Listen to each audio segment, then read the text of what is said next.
लाहौर और गिरदोनवाह में ज़लज़ले के झटके महसूस किए गए। रवां बरस का तीसरा और ख़तरनाक झटका। ज़लज़ले की शिद्दत रेक्टर स्केल पर 5.9 रिकॉर्ड की गई है।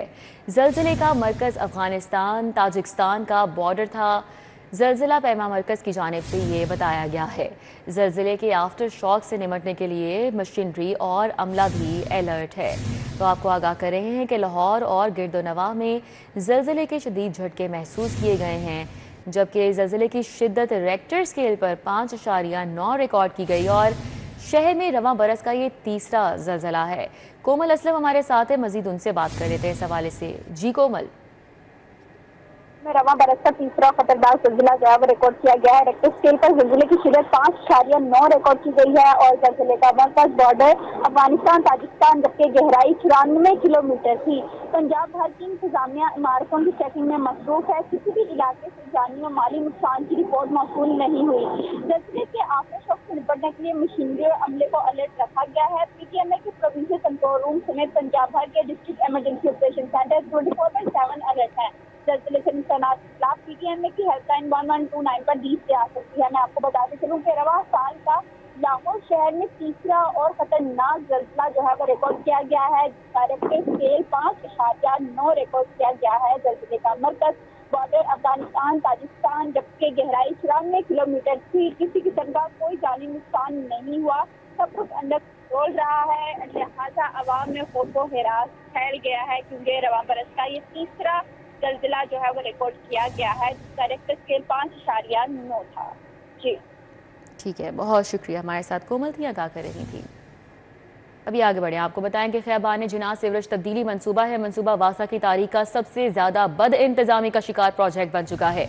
ऑपरेशन विंग के सिफारिशी अफसरान को प्रोजेक्ट की जिम्मेदारी देना महंगा पड़ गया। वासा ने प्लान के बरखिलाफ नई सड़क बगैर हिफाजती इंतजाम ही खोदना शुरू कर दी। इस हवाले से मजीद बताएंगे दुर्रे नायाब। जी दुर्रे नायाब।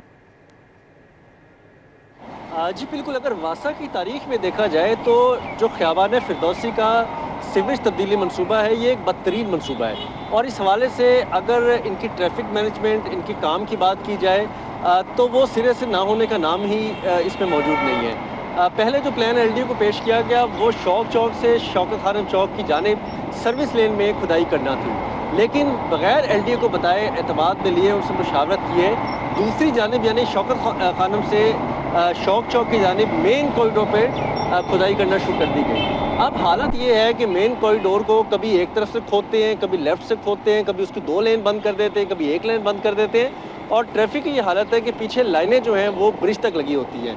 इस हवाले से DG LDA ने इस पर मुकम्मल नोटिस लिया है और इस पर उनको कहा है कि इसका प्लान पेश करें। प्लान से हट कर खुदाई करना, नई सड़क को उखाड़ना और नई सड़क पे 32 फुट तक की खुदाई कर देना, इस पे पूरी वजाहत पेश की जाए। और ज़राए का ये भी कहना है कि LDA ने पैसों की डिमांड की है कि सड़क की रेस्टोरेशन और इस पर जो डैमेजेस होंगे वो वासा से वसूल किए जाएंगे। और प्रॉपर यहाँ पे हिफाजती इंतजाम नहीं किए गए। जो सर्विस लेन पे भी ट्रैफिक को मुंतकिल किया जा रहा है, वहाँ पे भी रोड को लेवल नहीं किया गया, और इस बद इंतज़ामी की वजह से जो है वो शहरी मुकम्मल तौर पर ज़हनी कोफ्त का भी जो है वो देख रहे हैं, और इसके अलावा अपनी गाड़ियों का जो नुकसान है उसके परेशान है। जी ठीक है, बहुत शुक्रिया दुर्रे नायाब।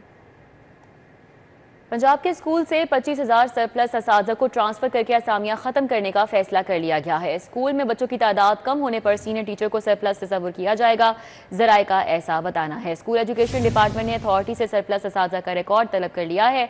एजुकेशन अथॉरिटीज़ को 2 रोज़ में डेटा जमा करवाने का हुक्म भी दिया है। मजीद बात कर लेते हैं जुनेद रियाज से। जी जुनेद। जी, सरकारी स्कूलों में सरप्लस असातिज़ा को रैशनलाइजेशन के ज़रिए ट्रांसफ़र करके असामियाँ ख़त्म करने का जो है वो फ़ैसला कर लिया गया है, और इनकी तादाद पंजाब भर के स्कूलों में 25,000 जो है वो बताई जाती है। ये वो सरप्लस असातिज़ा हैं जो बच्चों की तादाद के मुताबिक जो है वो स्कूलों में ज़ायद हैं, या स्कूलों में बच्चे कम हैं और टीचर्स ज़्यादा हैं। तो सरप्लस जो असातिज़ा होंगे या इजाफी असातिज़ा होंगे, उनको निशानदही करके जो है उनको ट्रांसफ़र कर दिया जाएगा उन स्कूलों में जहां पर तलबा की तादाद ज़्यादा होगी और टीचर कम होंगे। इस हवाले से महकमा स्कूल एजुकेशन ने सरप्लस असातिज़ा की जो है वो डाटा मांग लिया है, और 2 रोज़ में कहा गया कि ये डाटा फराहम किया जाए।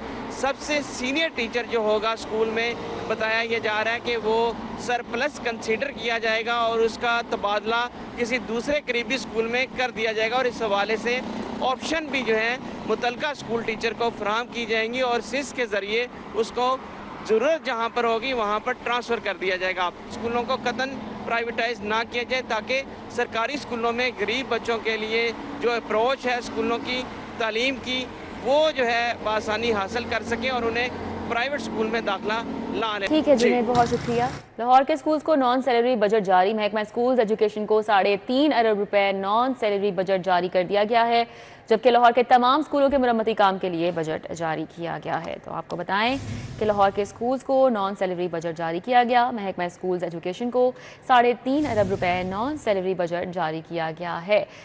एडिटर ब्यूरोक्रेसी कैसे खोकर हमारे साथ है, मजीद उनसे बात कर लेते हैं। जी कैसे खोकर? जी बिल्कुल, महकमा खजाना हुकूमत पंजाब ने महकमा स्कूल एजुकेशन को नॉन सैलरी बजट जो है 3.5 अरब रुपया जारी किया है।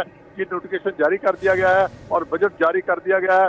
लाहौर के तमाम स्कूलों को, पूरे सूबे के स्कूलों को मेंटेनेंस, रिपेयर और तामीराती कामों के लिए और दीगर छोटे मोटे जो इश्यूज होते हैं उनके लिए जो है नॉन सैलरी बजट जो है वो जारी किया गया है, जिससे स्कूलों के बिजली के बिल, गैस के बिल और जो बिल्डिंग का अगर कोई किराए की बिल्डिंग में स्कूल है तो उसका किराया अदा किया जाएगा और स्कूल के जो मेंटेनेंस है और रिपेयर है उसके लिए जो है नॉन सैलरी बजट 3.5 अरब रुपया जारी किया गया है, जिसमें लाहौर के तमाम स्कूलों को भी बजट जारी कर दिया है।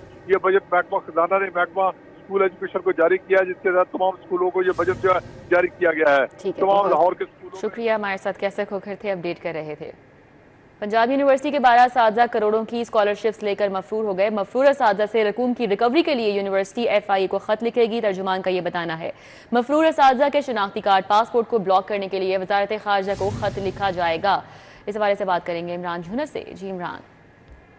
जी, पंजाब यूनिवर्सिटी के 12 असातिज़ा करोड़ों रुपए की स्कॉलरशिप लेकर मफरूर हो गए हैं। मफरूर असातिज़ा से रकूम की रिकवरी के लिए पंजाब यूनिवर्सिटी FIA को खत लिखेगी और पंजाब यूनिवर्सिटी के तर्जुमान के मुताबिक मफरूर असातिज़ा के शनाख्ती कार्ड, पासपोर्ट को ब्लॉक करने के लिए पंजाब यूनिवर्सिटी की वजारत खारजा और वजारत दाखिला को भी खत लिखेगी। पंजाब यूनिवर्सिटी के 56 असातिज़ा को बैरून मुल्क PhD करने के लिए करोड़ों रुपए की ग्रांट मिली थी और पंजाब यूनिवर्सिटी के 7 असातिज़ा PhD की स्कॉलरशिप पर मफरूर हुए हैं, जबकि 5 असातिज़ा यूनिवर्सिटी की स्कॉलरशिप पर मफरूर हुए हैं।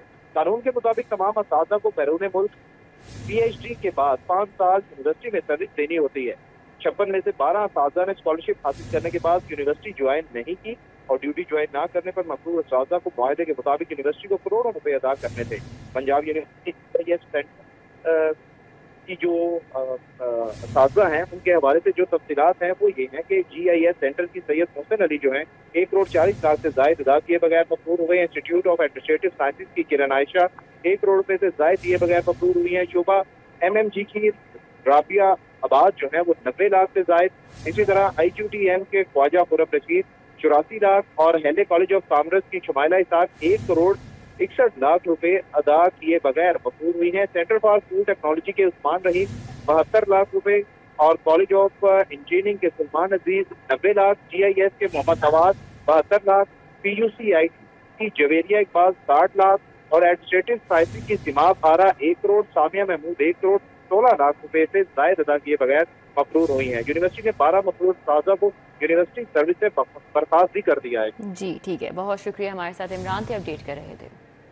तो आपको बताएं कि सूरज और बादलों की आंख मचोली जारी है। कभी हवाएं तो कभी सूरज की किरणें बिखरने का सिलसिला जारी है। मौजूदा दर्जा हरारत 34 डिग्री तक रिकॉर्ड किया गया है और महकमा मौसमियात की जानिब से आइंदा 24 घंटों के दौरान बारिश की भी पेशगोई की जा रही है। आज मौसम कैसा है और क्या मजीद पेशगोई की जा रही है, जान लेते हैं कोमल असलम से। जी कोमल। जी बिल्कुल, लाहौर शहर के मौसम की बात की जाए तो मौसम सुबह से ही बहुत खूबसूरत रनाइयाँ पेश कर रहा है और हवाएं भी चल रही हैं। सूरज हल्की फुल्की किरणें भी बिखेरने आता है। जैसे ही हवाएं चलती हैं मौसम खुशगवार और ताज़ा हवाएं जो हैं वो बेहतरीन एहसास दिलाती हैं, लेकिन जैसे ही सूरज अपनी किरणें बिखेरता है तो वही ताज़ा हवाएं जो हैं वो गर्म साबित होना शुरू हो जाती हैं और गर्मी के एहसास में इजाफा करवाती हैं। तो आज माहिरीन मौसमियात की जानिब से बताया गया है कि दिन दिन भर मौसम जो है वो इसी तरीके से मिला जुला रहेगा। कभी जो है वो मौसम बहुत ही ज़्यादा जो है वो बेहतरीन महसूस होगा, तो कभी जो है वो आपको थोड़ी सी गर्मी का एहसास भी होगा। लेकिन अगर ओवरऑल बात करें तो ओवरऑल जो है वो आज टेम्परेचर में वाज़े तौर पर जो है वो कमी महसूस की गई है। अगर हम बात करते हैं रिकॉर्डेड टेम्परेचर के हवाले से, तो मौजूदा दर्जा हरारत जो है वो 34 डिग्री सेंटीग्रेड रिकॉर्ड किया गया है, लेकिन फील 35 डिग्री सेंटीग्रेड की बताई जा रही है। लेकिन अगर हम ओवरऑल खुद बाहर आएँ और एहसास करें, जैसे हवाएं चलती हैं तो टेम्परेचर में वाज़े तौर पर कमी महसूस की जाती है। इसी के साथ साथ बात करते हैं हवा में नमी के तनासुब के हवाले से, तो हवा में नमी का तनासुब जो है वो इस वक्त तकरीबन 53% है। हवा की रफ्तार 15 किलोमीटर फी घंटा के हिसाब से रिकॉर्ड की जा रही है, जो वक्फे से मजीद तेज़ी अख्तियार करेगी। वहीं देखते हैं हम लाहौर शहर में। बहुत शुक्रिया कोमल। रवा माली साल के तरक्याती बजट के अहदाफ के हुसूल का ये मामला है। तीसरे क्वार्टर की फाइनेंशियल रिपोर्ट ने महकमों की कारकर्दगी की कली खोल दी है। पंजाब का एक भी सरकारी महकमा तीसरे क्वार्टर के अहदाफ हासिल नहीं कर सका है। राव दिलशाद हुसैन से इस हवाले से बात करेंगे। जी राव दिलशाद। बिल्कुल जी, पंजाब हुकूमत ने रवा माली साल के लिए रिकॉर्ड तरक्याती बजट मुख्तस किया, लेकिन इसके 3 क्वार्टर्स थे। अब चूँकि पंजाब असम्बली में तीसरे क्वार्टर की जो पोस्ट बजट रिपोर्ट है वो पेश कर दी गई है, और आजकल जो इजलास चल रहा है 24वां, इस इजलास में ये रिपोर्ट ज़ेर बहस भी है। आपको बताएं कि मजमूई तौर पर अगर बात की जाए तो सरकारी महकमों को, तमाम सरकारी महकमों को जो बजट जारी किया गया वो 488 अरब 43 करोड़ रुपए का तीसरे क्वार्टर की मद में जारी किया गया। लेकिन आपको बताएं कि एक भी सरकारी महकमा ऐसा नहीं था जिसने कि अपने अहदाफ को हासिल किया और अपना 100% या इवन 90% तक बजट खर्च किया हो, मां सिवाय पंजाब पुलिस के। पुलिस का जो बजट है वो ज़रूर वो बल्कि ना सिर्फ पूरा खर्च किया गया बल्कि वो एक्सीड भी किया गया। आपको बताएं कि जो खर्च किया गया उसमें 355 अरब 43 करोड़ रुपए खर्च किए गए। तमाम महकमों की डिटेल इसमें जारी की गई है कि किस महकमे को मजमूई तौर पर कितना बजट पहले, दूसरे और तीसरे क्वार्टर में जारी किया गया और कितना बजट जो है वो खर्च किया गया। अगर बात की जाए महकमा ज़राअत की, तो महकमा ज़राअत को 3 अरब रुपए का बजट मिला, लेकिन खर्च किया गया 1 अरब 21 करोड़। ज़्यादा महकमा जंगलात, जंगली हयात और माही परवरी, ये 3 डिपार्टमेंट हैं इकट्ठे, जिनको मजमूई तौर पर 324 अरब 94 करोड़ रुपए का बजट जारी किया गया। लेकिन जो खर्च, ठीक है, बहुत शुक्रिया Rao Dilshad.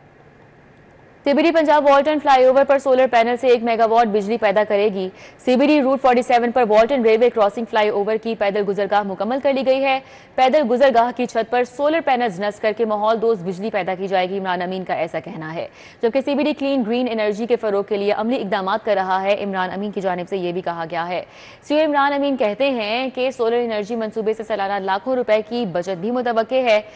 Rain water harvesting के मंसूबे पर सीबीडी काम कर रहा है। सीबीडी का हर मंसूबा माहौल दोस्त पायदार तरक्की की अक्कासी करता है, ये भी सीईओ इमरान अमीन की जानिब से कहा गया है। तो आपको बताएं कि सीबीडी पंजाब वॉल्टन फ्लाईओवर पर सोलर पैनल से 1 मेगावाट बिजली पैदा करेगी। मजीद डिटेल्स जान लेते हैं, हमारे साथ दुरे नायाब हैं। जी दुरे नायाब।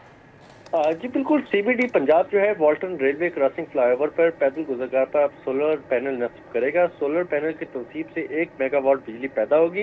Root 47 Walton railway crossing flyover दोनों तरफ पर पैदल गुजरगाह बनाई गई है। इस पे जो पैनल्स हैं वो लगाकर CNC पैनल्स के लोयर्स लगाए गए हैं, जिनके ऊपर अब सोलर पैनल नस्ब होंगे। इस हवाले से सीईओ सीबीडी का कहना है कि पंजाब ग्रीन एनर्जी के तरीकाकार पे गामजन है सीबीडी, और ये सोलर पैनल का मनसूबा पंजाब हुकूमत के विजन की अक्कासी करता है। इस हवाले से रेन वाटर हार्वेस्टिंग पर भी इस मनसूबे में काम जारी है। जी बहुत शुक्रिया, हमारे साथ दुरे नायाब थे, अपडेट कर रहे थे।